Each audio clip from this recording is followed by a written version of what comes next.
aquel entorno allá en Jerusalén.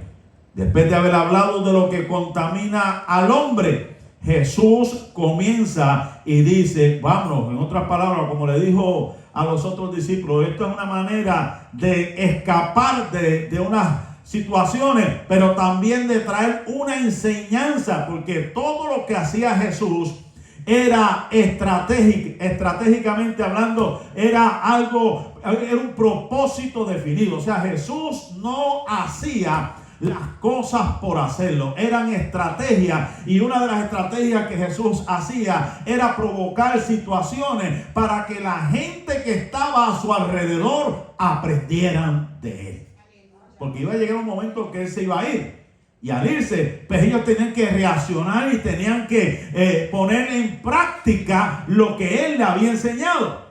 Jesús los saca de su entorno, los saca de su localidad. Y ahí es donde se dice que comienza el evangelio a expandirse a otros territorios. Nos muestra este principio del fin de todas las barreras. Por eso fue que antes de gloria al Señor de morir, le dijo a los discípulos que tenían que subir al monte, tenían que llegar al aposento para recibir de ese poder, para ser testigos, aleluya, en Jerusalén, en Samaria, en Judea, hasta los confines de la tierra. Ya Jesús los estaba preparando.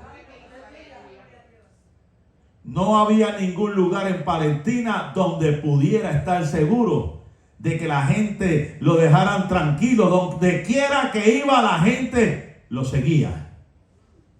Y era algo tremendo. Como yo le dije, hay tres clases de personas en el medio ambiente de Jesús y en el tiempo presente. Están los que están cerca del corazón de Jesús, como Juan.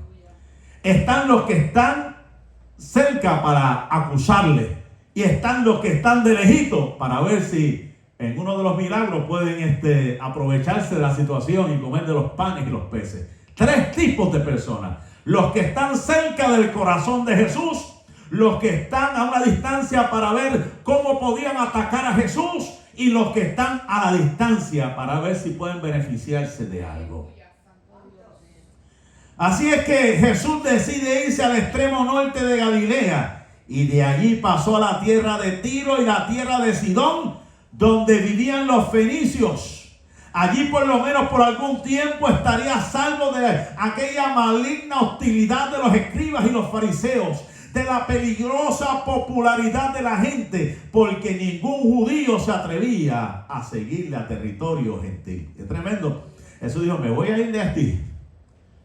Los gentiles no se llevaban con esta gente extranjera. Primero porque Tiro, le voy a explicar, y Sidón, bíblicamente eran de los fenicios, que actualmente es Beirut, es en el Líbano, y ellos lo que eran enemigos acérrimos ancestrales, de que le dieron candela, como dicen por ahí, le dieron problemas a los judíos, y ellos no querían acercarse a ninguno de estos territorios, de estas tierras, porque habían problemas.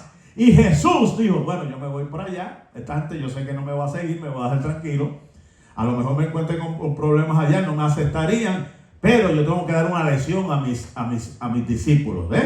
Y después de eso, pues, vemos que en la historia, ¿verdad? Porque estaba leyendo la historia de los fenicios, y se dice que era gente que odiaba, especialmente los de Tiro, ¿verdad? Odiaba a este pueblo de Israel. Pero Jesús no era ningún problema. El Hijo de Dios tenía que enfrentarse a todo este tipo de cosas, porque qué fácil es ser evangelista, qué fácil es ser cristiano donde todo el mundo es cristiano, donde te van a aceptar y te van a reconocer, sí, es cristiano, amén, es parte, ¿verdad?, de nosotros. Pero qué difícil es lo que se llama hacer misiones transculturales.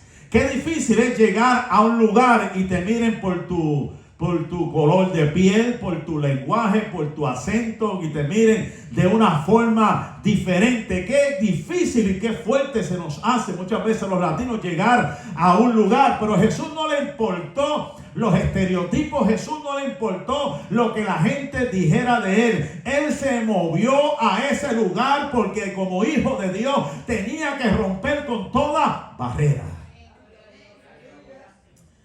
Y cuando llegamos a este pasaje, dice que saliendo Jesús de allí se fue a esta región de Tiro. de Tiro y de Sidón. Y es interesante, ¿verdad? Porque, como dije, no es casualidad que él haya hecho esto. ¿Qué era Sidón? Lo que puedo hablar históricamente nos remonta a Primera de Reyes, capítulo 17, donde Elías había visitado a una mujer en Sarepta de Sidón. Y todos los que conocen la historia saben que ocurrió un grande milagro, donde el profeta le dijo a aquella mujer: mira, dame de beber, dame esto, dame lo otro. Y la señora pues prácticamente no tenía nada. Y el profeta le dijo: mira, dame a mí primero. Dame a mí primero y resolvemos. Y ella pues se echó a morir, como uno dice. Pero la Biblia dice que Dios multiplicó, Dios bendijo a aquella mujer por el sacrificio que hizo de primeramente alimentar al profeta de Dios, al hombre de Dios. Y la Biblia dice que Dios le multiplicó a esa mujer.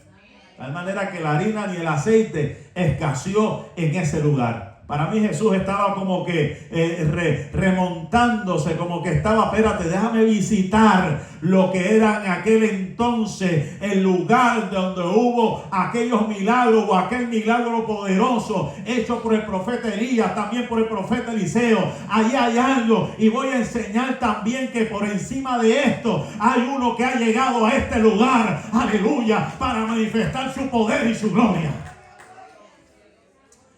Por eso es que cuando vemos lo de el paralítico de Bethsaida, de Bethesda, gracias, de Bethesda, Jesús no lo hizo por hacerlo. Era que eso era dedicado a Dios del tiempo de Jacob, y lo habían convertido en un templo pagano. Y Jesús dijo: esto es mío. Yo soy el Rey de Reyes y voy a llegar a ese lugar. Voy a pasar por el pórtico y voy a hacer el milagro para que reconozcan que todavía hay poder. Alabado sea Dios en esta hora.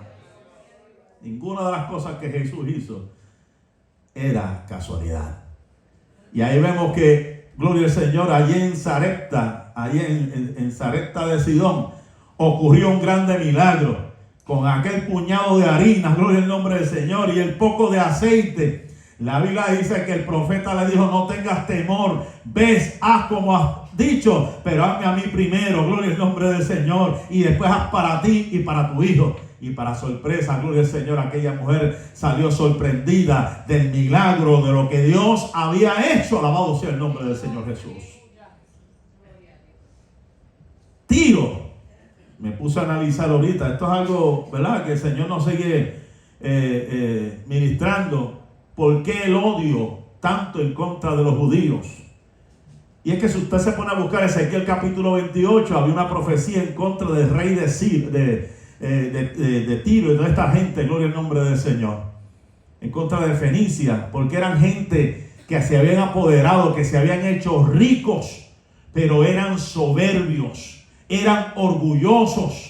Y se hizo la profecía, y todos los analistas y teólogos comparan la conducta y comparan lo que hizo este rey con Lucifer, lo que sucedió allá en el cielo cuando fue desechado, alabado sea el Señor, que fue derribado. Aquel que quiso hacerse igual a Dios, sentarse en el trono de Dios, la Biblia dice que fue derribado, y de la misma forma que Lucifer fue derribado, también la profecía hablaba de este rey que se había enorgullecido. Y usted sabe quién fue el que lo derribó primero: Nabucodonosor. Y después vino Alejandro Magno y lo acabó de destruir. Alabado sea el nombre del Señor. Desde ese entonces había un odio terrible, gloria al nombre del Señor. Había una sed de venganza de todos estos pueblos que se habían unido, porque Israel también había sido cautivo por estos pueblos. Alabado sea el nombre del Señor. Y se forman estas guerras, se forman estos pleitos, y de ahí viene este escenario donde Jesús llega a ese lugar. Mateo dice: he aquí una mujer cananea. Qué tremendo era Mateo. Mateo no le pudo dicho simplemente Fenicia, simplemente como le dice Marcos, Sirofenicia. Él quería diferenciar entre los del Líbano, lo que le decían libofenicios, a los que eran los sirofenicios, que era la parte de Siria.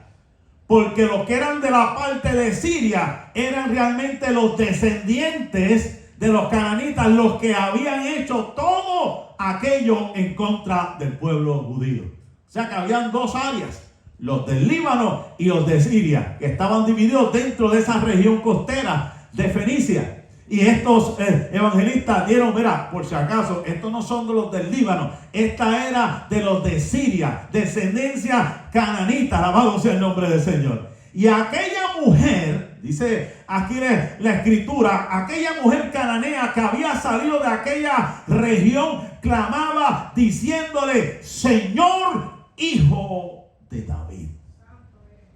¿Usted se acuerda de Bartimeo? ¿Usted se acuerda la historia, la famosa historia de aquel hombre llamado Bartimeo en el capítulo 10 de Mateo, verso 46 al 52, cuando escuchó la fama, aquel hombre ciego comenzó a gritar, Hijo de David, ten misericordia de mí. Qué importante, ¿verdad? El reconocer el linaje del maestro, el reconocer el señorío del maestro. No era simplemente decirle Jesús, era que aquella mujer había escuchado la fama de Jesús, que aquella mujer sabía de la descendencia de Jesús, que no era cualquier hombre, sino que era de la raíz de David, del linaje, alabado sea el nombre del Señor. Estamos hablando de que reconocía la autoridad de Jesús, reconocía de dónde salió Jesús, que aunque no era del pueblo de Israel, era una mujer que conocía y estaba ansiosa, deseosa de conocerlo para que sanase su hija. Como Jairo, que cuando supo aquel principal, Jesús viene del otro lado del mar, no le importó la posición, ¿se acuerdan? No le importó la posición. Él le dijo, Señor, en misericordia, tengo una hija gravemente enferma. Entonces ahora vemos una mujer gentil, que no era del pueblo judío, estaba allá en el área norte, y parece que toda la fama de Jesús había llegado allá al área norte. Y aquella mujer viene rogando, gravemente atormentada estaba su hija.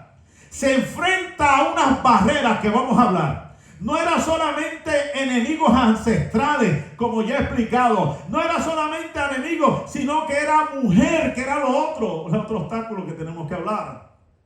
Usted sabe que en ese entonces la mujer no tenía una posición, la denigraban, la desechaban, no era aceptada. Como aquella mujer de flujo de sangre, además de ser mujer, tenía una condición que era considerada inmunda. Y no solamente eran de la descendencia de los enemigos ancestrales, no solamente era mujer, era extranjera. Son varias cosas que tenemos que mencionar en este pasaje. Ahora vamos al primer obstáculo.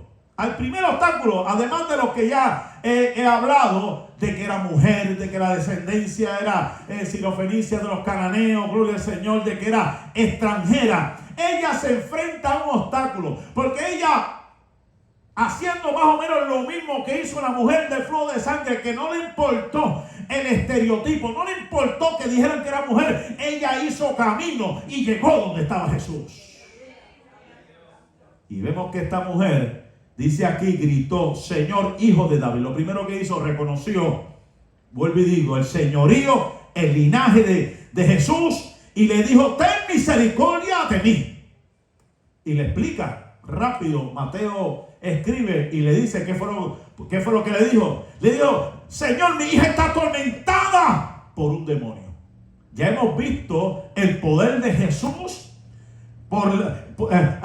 el poder de Jesús en las enfermedades, cómo Él sanó y cómo antes sin hablar la gente tocando sus ropas eran sanadas.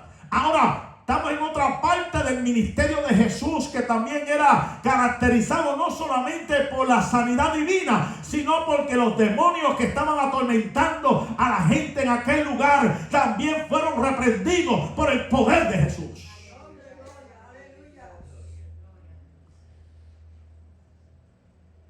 Y vemos el primer obstáculo. Y usted dirá, ok, extranjera, descendencia sirofenicia, era mujer.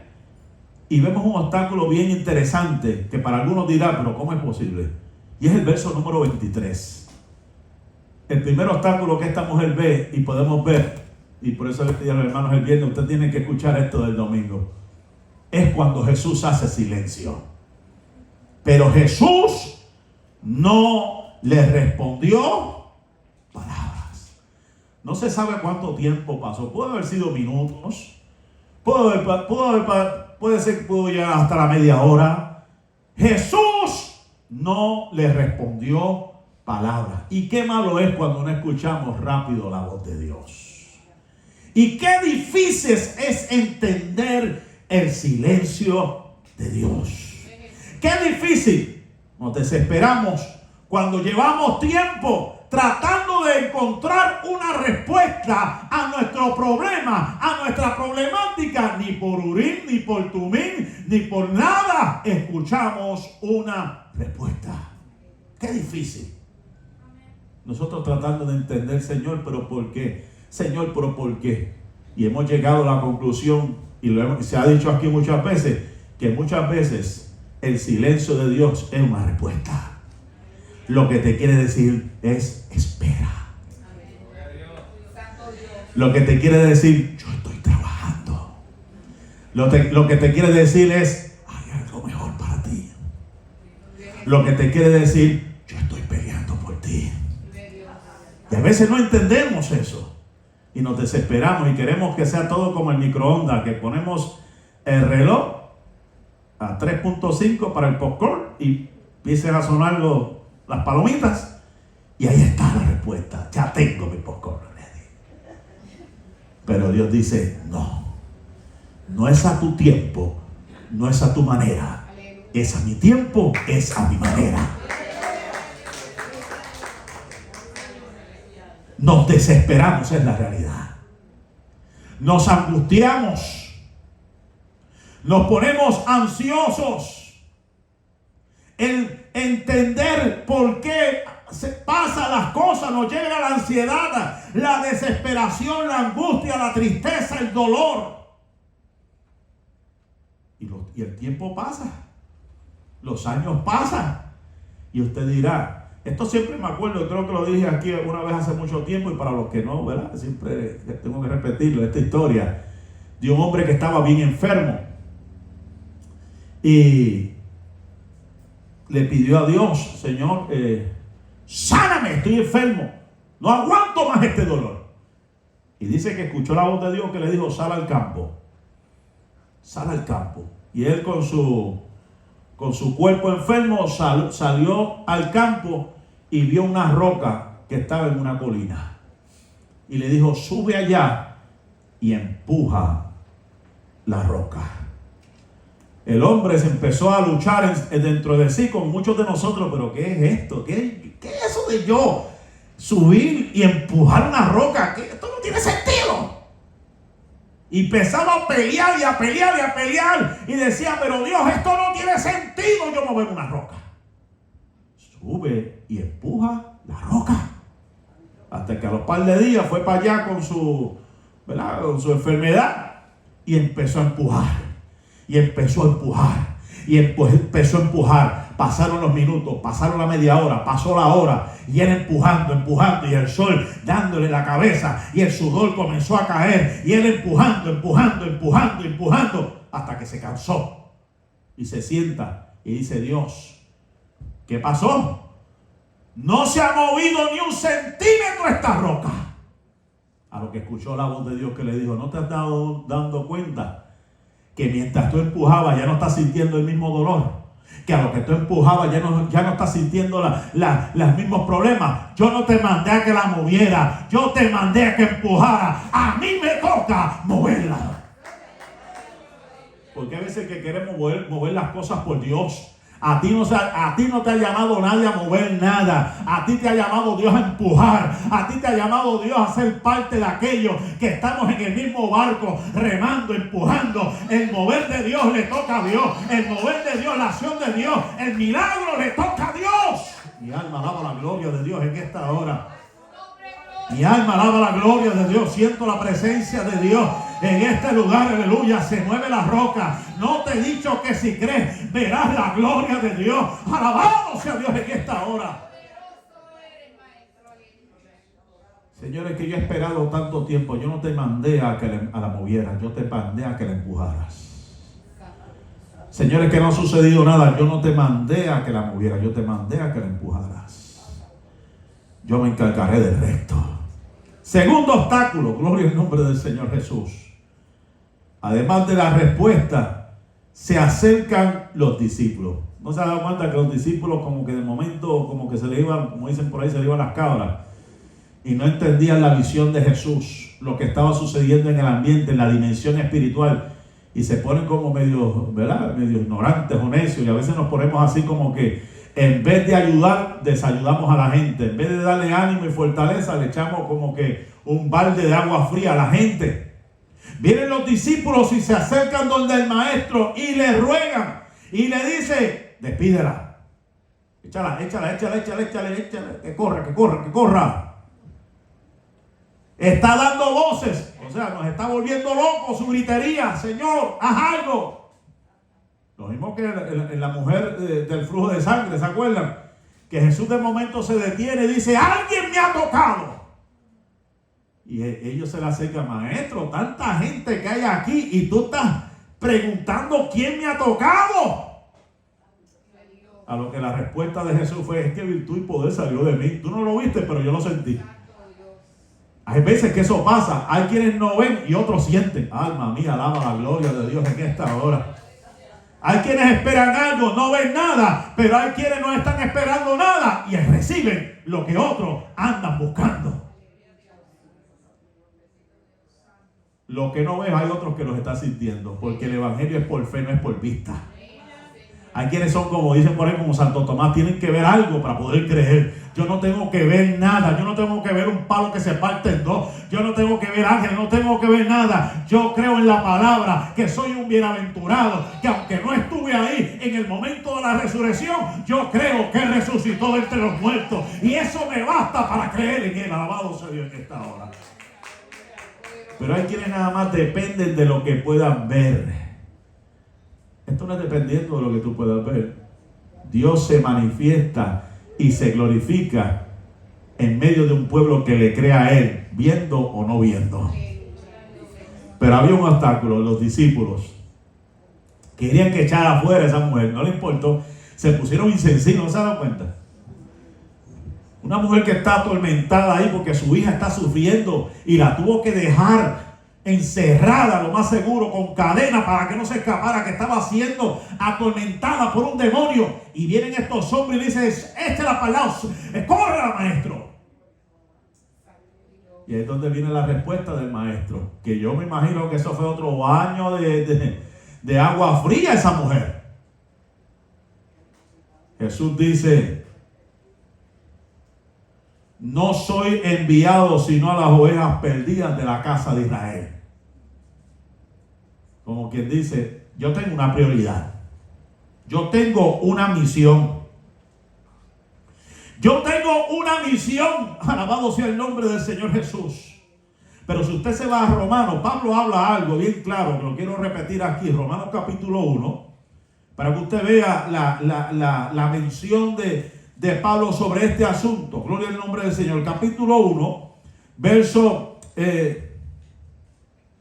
alabado sea el nombre del Señor, 16. Verso 16 dice, porque no me avergüenzo del evangelio, porque es poder de Dios para salvación a todo aquel que cree. Dice aquí, al judío primeramente y también al gentil. O sea, Pablo lo reconoció. La realidad en el evangelio, que el cumplimiento profético era que Jesús iba a llegar, especialmente en un momento dado, de acuerdo a una profecía, a salvar al pueblo de Israel. Pero una profecía es una promesa que se le había dado a los antepasados. Pero que, gloria al nombre del Señor, aleluya, nos dice esa misma carta de Romanos en el capítulo 9, Romanos capítulo 9, verso 1, gloria al nombre del Señor. Esto es bien interesante porque usted va a entender por qué el énfasis, ¿verdad?, de la elección de Israel. Porque todo el tiempo era Israel. Israel era un pacto que había de la antigüedad, que Dios buscaba e iba a salvar a este pueblo de Israel. Dice el verso 1 del capítulo 9 del capítulo 9, verdad digo en Cristo, no miento, y mi conciencia me da testigo en el Espíritu Santo que tengo gran tristeza y continuo dolor en mi corazón, porque deseara yo mismo ser anatema, separado de Cristo, por amor a mis hermanos, los que son mis parientes según la carne, que son israelitas, de los cuales son la adopción, la gloria, el pacto, la promulgación de la ley, el culto y las promesas, de quien son los patriarcas, de los cuales según la carne vino Cristo, el cual es Dios sobre todas las cosas, bendito por los siglos. Amén. Ahora lo habla claramente. Sentía mucho dolor, porque él sabía que él vino para salvar a ese pueblo.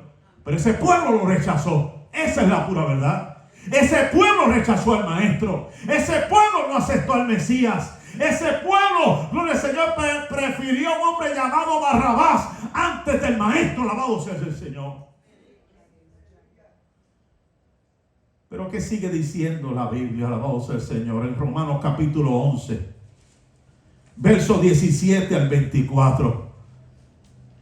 Romanos capítulo 11, versos 17 al 24, con respecto a la salvación de los gentiles. Dice, pues si algunas de las ramas fueron desgajadas, eso refiriéndose a Israel, y tú siendo olivo silvestre, refiriéndose a nosotros los gentiles, hemos sido injertados en lugar de ella, y ha sido hecho participante de la raíz y de la rica savia del olivo, aleluya, refiriéndose al maestro. No te jactes contra las ramas, y si te jactas, sabe que no sustentas tú a la raíz, sino la raíz a ti, pues las ramas dirá después desgajada para que yo fuese injertado. Bien, por su incredulidad, hablando de Israel, aleluya, fueron desgajadas, pero tú por la fe estás en pie. No te ensoberbezcas, sino teme, porque si Dios no perdonó a las ramas naturales, a ti tampoco te perdonará. Alabado sea Dios en esta hora.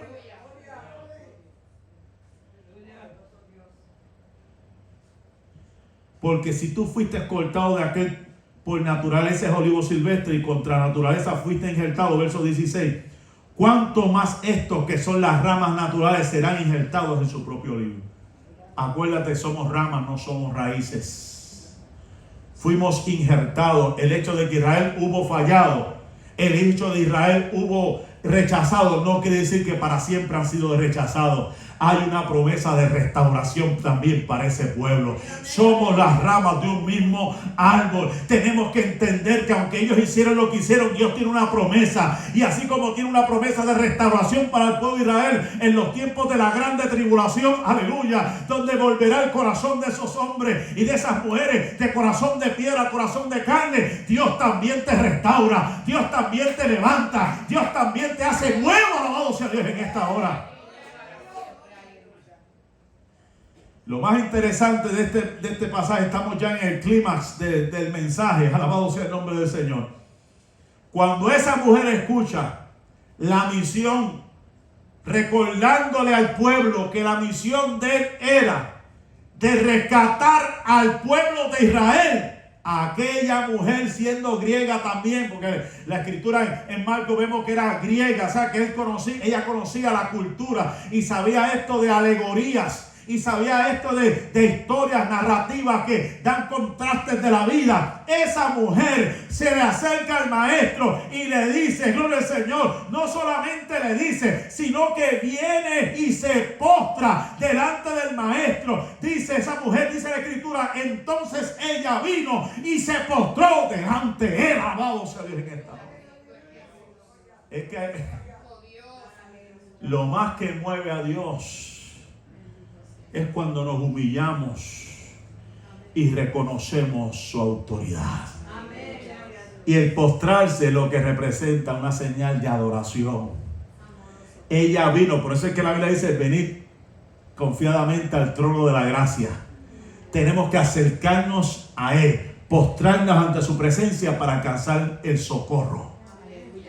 Y esa mujer, dice la escritura, que vino y se postró delante de él y le dijo: Señor, socórreme. No es la primera, ya lo había hecho primeramente, ahora esta es la segunda. Señor, socórreme. Entiendo el formalismo, entiendo el protocolo, entiendo la misión, entiendo lo que tú quieres hacer, pero yo estoy desesperada y mi hija está enferma. Yo necesito salud, mi hija necesita ser restaurada. Oh,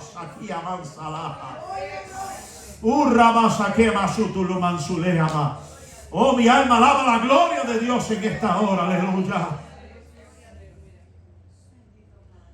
Cuarto obstáculo. Aleluya. Ya hemos visto varios obstáculos. Ahora vimos el obstáculo del protocolo judío, el protocolo de la misión. Jesús la mira nuevamente y le dice: no está bien tomar el pan de los hijos y echarlo a los perrillos. Cualquiera que lee esto va a decir: wow, qué clase de insulto, tras que es mujer, tras que es extranjera, tras que es sirofenicia, tras que es griega, tras que hubo un silencio, tras que le dijo del protocolo. Ahora le dice: no está bien tomar el pan de los hijos y echarlo a los perrillos. Hay tres cosas que tenemos que decir en esta hora. Para los judíos, perros era una expresión de insulto.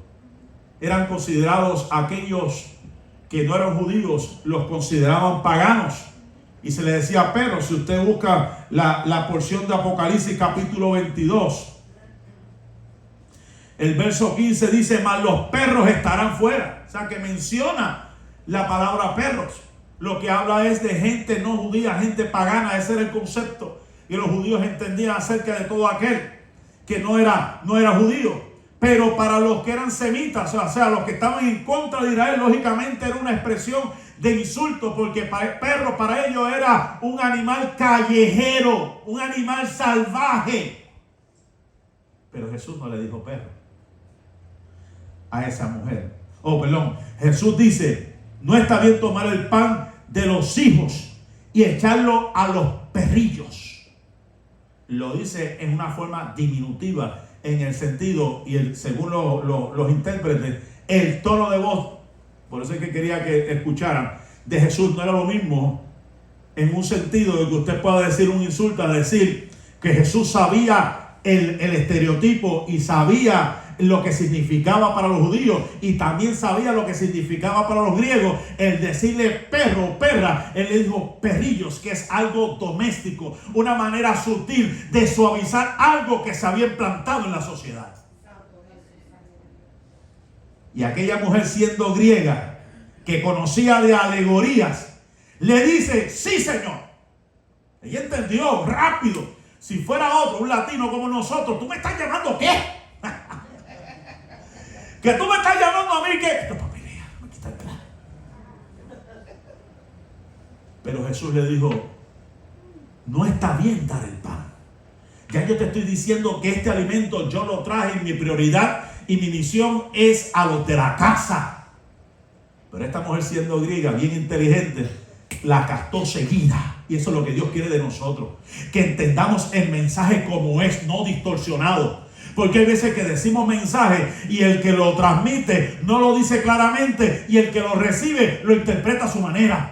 Aquella mujer supo interpretar y discernir en el momento. Él está hablando: sí, entiendo el protocolo. Y le dice: sí, Señor, yo entiendo claramente lo que tú quieres decir. Yo sé de lo que tú me estás hablando. Pero aún los perrillos comen de las migajas que caen de la mesa de sus amos. Una risa la perra mía. Cada vez que me siento a comer, mi esposa la tiene que decir: vete y siéntate, y ella se tiene que ir allá a su cama. Pero cuando escuche algo que es con plástico y yo hago así, lo hago de maldad, ella viene para acá otra vez para ver, esperando que caiga algo de la mesa. Esperando algo. Ya eso es. Yo hago así una galleta o algo qué sé yo qué más, ya veo. Esperando que caiga algo de la mesa. Eso es algo. Y mi esposa: no. Pero esa es la realidad. Y ellos están acostumbrados a eso. Son animales así, ¿verdad? Y están adiestrados. Ellos están pendientes a todo, ¿verdad? Y me da ¿verdad? Este sentimiento, porque hay veces que hablamos de estos temas y se crea, como le pasó a Pedro, como ese exclusivismo de que ciertas personas son los únicos que pueden recibir algo. La clase social alta piensa y se reúne con gente que son de su clase social porque ese es su nivel de vida. La clase media muchas veces se reúne con gente que está en su nivel de sociedad para así compartir cosas. Y los pobres también, pero hay pobres que también desean y anhelan lo que poder superarse en la vida. Pero en estos momentos estamos viendo a una mujer, alabado sea el nombre del Señor, que no le importó los estereotipos, no le importó lo que pensaran de ella, y le dijo: sí, yo sé que por encima de la mesa está lo de la clase tuya, está lo que la gente, lo que la ley, lo que las costumbres, lo que las tradiciones. A mí no me importan las tradiciones, a mí no me importan las costumbres. Yo anhelo, deseo que aunque caiga algo de la mesa, poder ser alimentada, alabado sea Dios en esta hora.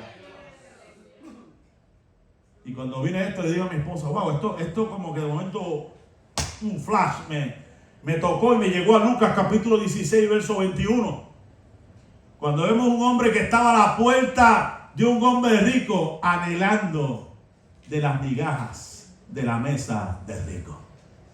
Y como hablaba y conversaba con mi esposa, en ningún momento él comió de esas migajas. Lo mismo que el hijo pródigo, él anhelaba estar con su papá.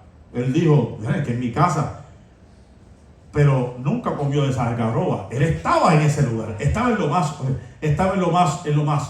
bajo de la sociedad. Pero vemos un hombre llamado, gloria al Señor, Lázaro, que aquel hombre, aunque su condición social era deprimente, no llegó a comer, sino que ansiaba por su condición. Estaba enfermo, estaba llagoso. Aquellos animales, gloria al Señor, le lamían sus llagas, alabado sea el nombre del Señor Jesús. Pero dice la Escritura que murió y abrió sus ojos. Los ángeles se lo llevaron al seno de Abraham. Y el rico abrió sus ojos, estaba también allá en el Hades, en el infierno, ardiendo. Alabado sea el nombre del Señor. O sea que la posición social no determina la relación que tú tengas con Dios. El que tú me digas que tú seas rico, eso no quiere decir que tienes el cielo gano. La Biblia dice que le es bien difícil a un rico entrar al reino de los cielos. No estamos hablando de que no se va ni que nadie se va. Estamos hablando de que le es bien difícil, porque su corazón está puesto, muchos de ellos, en la riqueza.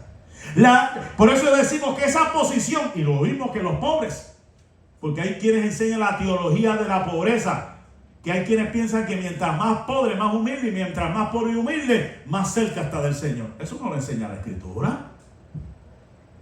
Esos son clases sociales que se formaron producto, gloria al Señor, de circunstancias y situaciones en un pasado que crearon la era de los esclavos, la era, gloria al nombre del Señor, donde la gente por las clases sociales y su dinero creó todo esto, gloria al Señor, y gobiernos que implantaron, impusieron todo este tipo de cosas y empezaron a rechazar gente que no era de su nivel social. Alabado sea el nombre del Señor.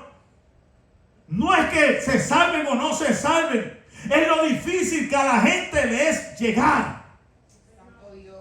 ¿Usted sabía que yo he conocido gente pobre y orgullosa a la misma vez? ¿Qué usted dice? ¿Hello?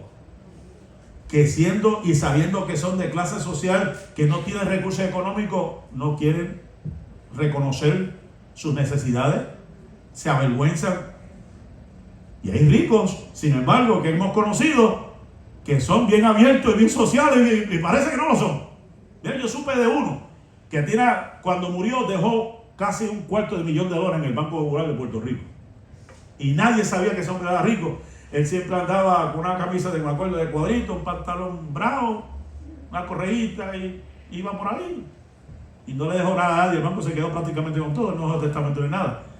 Pero el asunto es que hay gente así que el dinero no les mueve, simplemente pues tiene lo que tiene porque supieron invertir las cosas. Y no estoy diciendo que nadie, ¿verdad? Todo el mundo, si es sabio y usted sabe manejar su dinero, alcance, ¿verdad? Invierte y haga lo que tenga que invertir, pero no se olvide de Dios. Porque usted sabe que mientras más alto, más dura es la caída. Esa es la realidad de la vida.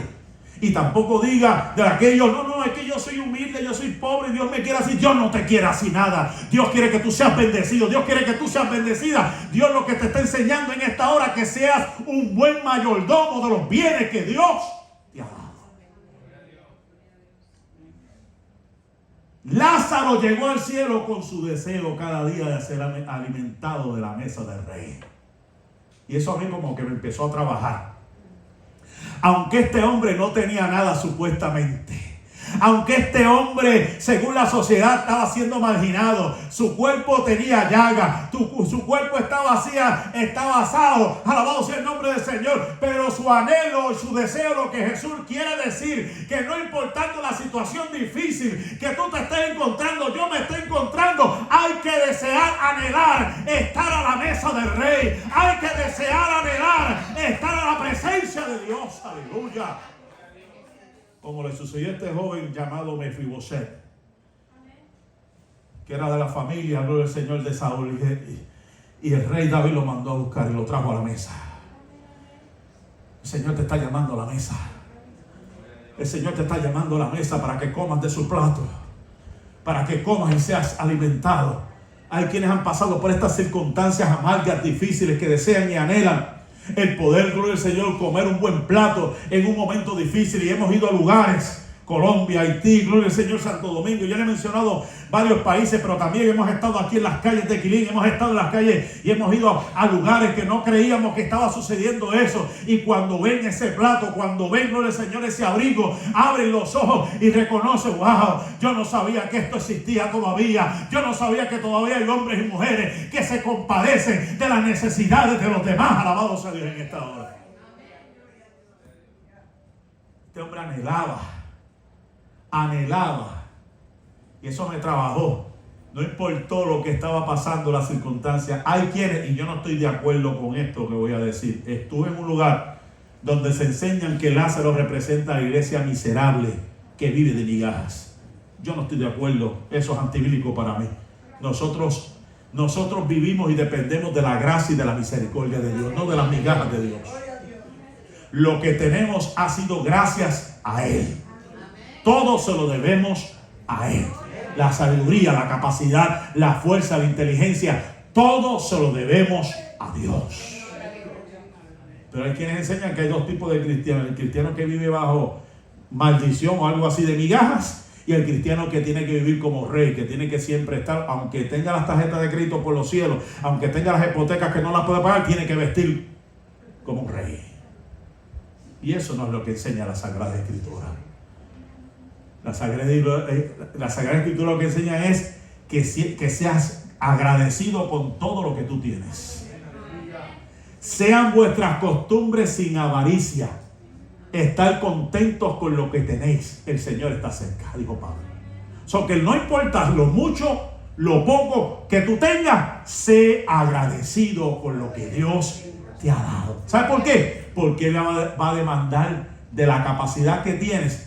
Porque Él no te va a dar nada por encima de que tú no puedas manejar. Él te va a dar de acuerdo a tu capacidad lo que has podido. Sea agradecido en todo momento.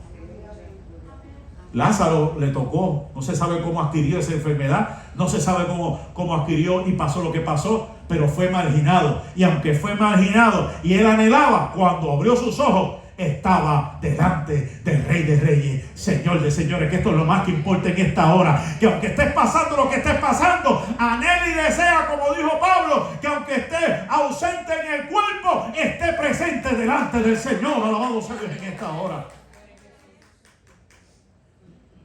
¿Y cómo termina esta lección? Gloria al nombre del Señor. Después de esta mujer decir, sí Señor, pero aún los perrillos comen de las migajas, aún de los perrillos. No me importa que caiga y sea como sea, yo lo que quiero es ser alimentada. Por eso fue que dijo Jesús, yo soy el pan de vida. Jesús lo reconoció. Ella lo que quiso es, yo quiero un poco de ti, aunque sea un poco un poquito, pero quiero algo de ti. Que otros también se han alimentado, pero yo quiero de ese pan que tú tienes. Ella reconoció realmente quién era Jesús. Aunque era extranjera, aunque era cananea, ella vio el pan de vida que había llegado, que iba a saciar su ser, que iba a llenarla, alabado sea el Señor, e iba a conceder su petición, alabado sea el nombre del Señor. Y termina diciendo la Escritura: entonces, aleluya, me encanta esos entonces. Después de Jesús había mantenido silencio, después de que Jesús le había dicho que la misión de él era a los judíos, después de que Jesús le dijo es que el pan que yo traje es realmente para los hijos, Jesús, al escuchar la voz de aquella mujer que le dijo: sí, Señor, pero aún los perrillos se alimentan, la Biblia dice que Jesús dijo: oh mujer, aleluya. Lo mismo que la mujer del flujo de sangre, mujer. Lo mismo aquella mujer que fue apedreada, que en ningún momento le dijo adúltera, sino que le dijo mujer. Aleluya. Jesús no vino a denigrar la mujer. Jesús no vino a pisotear la mujer. Jesús no vino, gloria al Señor, a tratarla como plato de segunda mesa. Cuando le dijo mujer, estaba levantando su autoestima, estaba aumentando su fe, estaba siendo reconocida por el maestro. Le estaba diciendo: oh mujer, aleluya, lo que tú has dicho no lo dice cualquiera, lo que tú estás haciendo no lo hace cualquiera, lo hace una persona llena de fe, lo hace una persona llena de esperanza, lo hace una persona que reconoce quién es el maestro. Y Jesús le dice: hágase contigo como quieres. Y su hija fue sanada desde aquella hora. Recuerden a Jairo. Jairo tuvo el obstáculo, en cierta manera, de la mujer del flujo de sangre, que bueno, Jairo, ay, mira, va para casa, va para casa, va para casa. Y cuando va para casa, una mujer se atraviesa. Y detienen no se sabe cuánto. Y tras que lo detienen, vienen los de la casa de Jairo y le dicen: ¿ya para qué? Ya murió. Yo me imagino a Jairo también. Estoy trayendo esta colación para que vea el cambio de escenario, de compostura, de pensamiento. Espérate, si es que ya estaba por llegar a casa, pero muere. Espérate, ya que estoy acercándome al maestro, ahora me dice que ese pan no es para mí. Espérate, hay algo como que no me cuadra esto, pero no me importa, yo voy a seguir insistiendo, yo voy a seguir perseverando. Cuando Jesús vio a Jairo, le dijo: no te preocupes, ella no está muerta, ella duerme, no te preocupes. Cuando aquella mujer le dice al maestro: maestro, sí, pero los perrillos, oh, eso tú has dicho con verdad, pues ahora vas a recibir lo que has pedido, vas a recibir lo que has pedido, porque has sido perseverante, no has flaqueado, has mantenido tu palabra. Recibe tu milagro en esta hora, alabado sea Dios en esta hora. Grande es tu fe. Jesús reconoció que en aquella mujer había una grande fe. Que se haga contigo como quieras. Recibe tu milagro en esta hora. ¿Puedes cerrar tus ojos conmigo en esta hora? Sigo diciendo, la era de los milagros no ha pasado. Todavía sigue Dios haciendo milagros. Yo no sé cuántos obstáculos tú has estado luchando.